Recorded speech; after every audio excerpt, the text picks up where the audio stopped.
Queridos, eu gostaria de tratar com os irmãos sobre a identidade da igreja. Por quê? Porque nós precisamos entender, queridos, que a igreja, e já foi dito isso várias vezes aqui, não há nenhuma novidade na frase que eu vou usar agora, igreja não é uma organização secular.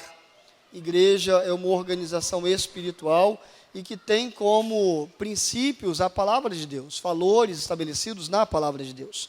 E quando nós falamos igreja, a gente está usando um termo muito geral e muito genérico, né? Existem igrejas das mais diversas formas, dos mais diversos modelos, nos mais diversos lugares e com características muito próprias. E a pergunta que nós fazemos é: quais são as características da Igreja Batista Jardim Silvana? Ou a Igreja Batista em Jardim Silvana? Quais são as características da sua igreja? Você se identifica com essas características? Você conhece essas características? É claro que eu não tenho aqui como esgotar, né, de uma forma assim, plena, tudo aquilo que penso a respeito de serem características dessa igreja. Não, é uma matéria que não tem como ser esgotada em um único sermão, mas que é muito importante para que nós possamos entender que a igreja de Jesus, ela é muito importante, ela precisa ser identificada por suas características. Isso facilita para que nós possamos viver a nossa vida cristã, para que nós possamos viver o nosso ministério e para que nós possamos cumprir o chamado de Deus para a vida de cada um de nós e para a igreja como coletividade, para alcançar o mundo. Porque, queridos, entenda, isso nunca vai sair dos meus lábios, os irmãos estão cansados de ouvir isso e eu vou continuar repetindo, nós temos uma missão e a igreja está fundada nesse lugar para cumprir a missão que Deus a deu aqui no mundo. Amém ou não amém? Estamos aqui para viver isso, pregaremos para o cuidado, para o conforto, para a edificação pessoal, para o socorro, para a ajuda, pregaremos muitos sermões voltados para muitos propósitos, mas nunca deixaremos de falar, a igreja tem uma missão, e essa missão é muito honrosa, porque os anjos gostariam de fazer esse trabalho, mas foi dado à igreja de Jesus a missão de pregar o evangelho e ganhar vidas. E para que isso aconteça, precisamos entender qual é a nossa identidade, para que assim nós possamos avançar e crescer enquanto igreja. Por isso, eu queria aqui então, de imediato, declarar que nós nos identificamos com a forma de amor manifestada em Cristo. Será que você consegue repetir essa frase comigo? Eu vou repetir mais uma vez e quero ver se você consegue, tá bem? A frase é: nós nos identificamos com a forma de amor manifestada em Cristo. Vamos ver quem decorou? 1, 2, 3. Nós nos identificamos com a forma de amor manifestada em Cristo.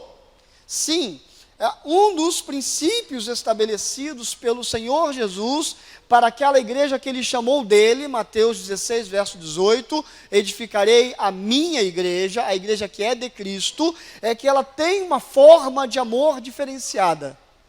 E por isso eu mandei você abrir lá o João capítulo 13, e também Atos, né, vai ter essa mesma afirmativa, mas eu gosto muito de estar João 13, que vai dizer assim, eu estou lendo a versão transformadora também, nova versão transformadora, que diz: por isso, agora eu lhes dou um novo mandamento, amem uns aos outros, assim como eu os amei, vocês, 13:34, desculpa, eu acho que eu dei a referência errada? Perdão, está projetado? Olha lá, ficou mais fácil então, amém, 13:34, ok? Vou repetir, aqui eu estou lendo a versão transformadora, lá em cima tem a versão projetada também. Por isso agora eu lhes dou um mandamento novo, um novo mandamento. Amem uns aos outros, assim como eu os amei. Vocês devem amar uns aos outros. Seu amor uns pelos outros provará ao mundo que são os meus discípulos. Ou seja, há uma forma de amar que foi ensinada por Jesus e que Jesus disse: esse é um novo mandamento dado à minha igreja. Né? Por que Jesus está dizendo isso? Porque aos judeus foi dada a forma de amar uns aos outros, assim como você se ama, né?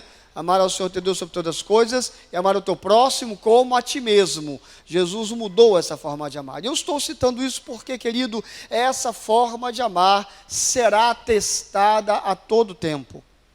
Essa forma como Jesus amou o mundo, né? Diz o texto lá em João 3,16, porque Deus amou o mundo de uma maneira muito profunda, de tal maneira que deu o seu Filho unigênito para que todo aquele que nele crê não pereça, mas tenha vida eterna. Essa forma de amar de Deus, que foi manifestada e revelada de forma plena em Jesus, ela sempre será testada o tempo inteiro. Sabe por quê? Porque o tempo inteiro nós seremos tentados pelo inimigo a não amar da forma como Jesus gostaria que amássemos. Seremos o tempo todo testados para amarmos novamente segundo os nossos sentimentos, segundo a maneira como nós identificamos o que é justiça ou o que não é justiça. Seremos tentados a todo tempo a romper com essa forma de amar que Jesus deu à sua igreja. Veja, não existem duas maneiras de amar na igreja. Olha para quem está ao teu lado, abençoa a vida dele, diga assim: o Marcelo, olha para mim, não existem duas formas de amar na igreja de Cristo. Não existem duas formas de amar na igreja de Cristo. Não dá para eu amar segundo os meus sentimentos, amar o teu próximo como a ti mesmo, porque Jesus já deu uma única ordem à sua igreja: um novo mandamento vos dou, que vos ameis uns aos outros, assim como eu vos amei. E quando eu olho a forma como Jesus nos amou, eu vejo um amor sacrificial, eu vejo um amor de entrega total, eu vejo um amor de perdão completo, eu vejo um amor de muita longanimidade, misericórdia. Por que não olhar para Pedro? Por que não olhar para os discípulos de Jesus que fugiram enquanto ele era procurado, enquanto ele era preso e castigado? Né? A forma de amar. E Jesus lá na cruz foi muito tentado para amar de uma outra forma, para corromper esse princípio do amor. Lá na cruz deram vinagre no lugar da água para ele que estava com sede. Lá na cruz continuaram escarnecendo dele. Lá na cruz continuaram maltratando ele com palavras de ofensa. E ainda assim, lá na cruz, ele olhou para baixo e diz: Pai, perdoa-lhes, porque eles não sabem o que fazem. Entende? Nós precisamos olhar para a pessoa de Jesus para identificarmos o corpo de Cristo e então podermos fazer uma identificação. Qual é a identidade da tua igreja? Isso significa dizer que, se há uma identidade na igreja, todo o corpo de Cristo reproduz a mesma forma de amar, que é o desejado por Deus, para que nós possamos cumprir a missão nos dada, para que nós possamos ter condições de cuidar um do outro a todo tempo. É preciso lembrarmos que existe uma forma de amar na igreja de Jesus e que não pode ser outra forma de amar. Lembremos-nos que quando eu amo meu próximo como a mim mesmo, se eu estiver ferido, talvez eu vá amar de forma feridora também. É preciso que nós tenhamos muita atenção para que nós possamos ver isso de forma muito clara. Somos uma igreja que ensina o serviço como forma de amar, como forma de adoração. Nós temos na igreja uma ferramenta chamada Oficina de Servos, que ensina sobre isso. Por quê? Porque o Jesus que nos amou, segundo Filipenses capítulo 2, ele teve a condição, ele teve a coragem de descer da sua glória, tornar-se semelhante ao homem, ser obediente à voz do Pai, tornando-se servo dos homens e morrendo com morte de cruz por nossa causa. Essa é a forma de amar de Jesus. Nós precisamos entender que a forma de amar de Jesus não é a forma dos homens. Tenha certeza, muitas pessoas não vão entender quando você amar dessa forma, mas é a forma que a Bíblia me ensina a amar, e nós precisamos exercitá-la. Preciso terminar esse tópico lendo 1 Coríntios capítulo 13, lógico.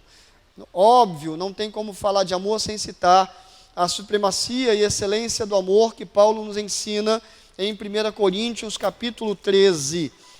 Que, se aplicado a essa identidade de Cristo em nossas vidas, como sendo Ele a referência, a forma correta de amar, isso toma uma profundidade tremenda. Talvez se nós pegássemos 1 Coríntios 13, lêssemos isolado, sem identificação da pessoa de Jesus, nessa maneira de amar, talvez nós não conseguíssemos entender plenamente o que Paulo está dizendo, mas hoje eu estou aqui dizendo para você, olha o que Paulo diz e a maneira como Deus deseja que nós amemos. Diz o texto, versículo 1 de 1 Coríntios 13, eu passo a mostrar-vos ainda um caminho sobremodo excelente. Ainda que eu fale a língua dos homens e dos anjos, se não tiver amor, serei como o bronze que sou, ou como o símbolo que retine. Ainda que eu tenha o dom de profecias e conheça todos os mistérios e toda a ciência, ainda que eu tenha tamanha fé, a ponto de transportar os montes, se não tiver amor, nada serei. E ainda que eu distribua todos os meus bens entre os pobres, e ainda que entregue o meu próprio corpo para ser queimado, se não tiver amor, nada disso me aproveitará. O amor é paciente, é benigno, o amor não arde em ciúme, não se ufana, não se ensoberbece, não se conduz inconvenientemente, não procura os seus interesses, não se exaspera, não se ressente do mal, não se alegra com a injustiça, mas regozija-se com a verdade, tudo sofre, tudo crê, tudo espera, tudo suporta. O amor jamais acaba. Mas havendo profecias, desaparecerão, havendo línguas, cessarão, havendo ciência, passará, porque em parte conhecemos e em parte profetizamos. Quando, porém, vier o que é perfeito, Jesus, então o que é em parte será aniquilado. Quando eu era menino, falava como menino, sentia como menino, pensava como menino. Quando cheguei a ser homem, desisti das coisas próprias de menino, porque agora vemos como por espelho, obscuramente, então veremos face a face. Agora conheço, e em parte então conhecerei, como também sou conhecido. Agora, pois, permanecem a fé, a esperança e o amor, estes três. Porém, o maior destes é o amor. Nós não podemos, de maneira nenhuma, fugir desses princípios estabelecidos pela palavra de Deus. Nós não podemos, de maneira nenhuma, nos comportarmos diferente disso, porque se nos comportarmos diferente disso, não estamos amando com o amor que Jesus nos ensinou. Então, querido, eu quero muito desejar que o teu coração viva a paz em tempos de turbulência, em tempos de dificuldade, porque tenha certeza, como bem cantado aqui nessa noite, ao final de tudo, quando aquele grande dia chegar, cantaremos para Ele, Senhor, valeu a pena. Amém?